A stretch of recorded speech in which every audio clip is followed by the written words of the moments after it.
మత్తయి సువార్త 15:2 అందుకు యేసు, అమ్మా నీ విశ్వాసము గొప్పది, నువ్వు కోరినట్టే నీకు కలుగును గాక అని చెప్పగానే కనాను స్త్రీ యొక్క కుమార్తె నుండి దెయ్యము విడుదల పొందింది.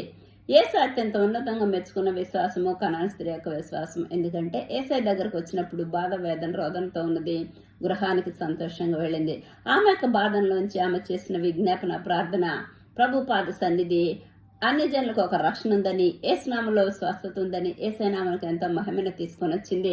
యేసయ్య దగ్గరకు వచ్చినప్పుడు యేసయ్య మౌనముగా ఉన్నాడు. శిష్యులు పంపివేయమంటున్నారు.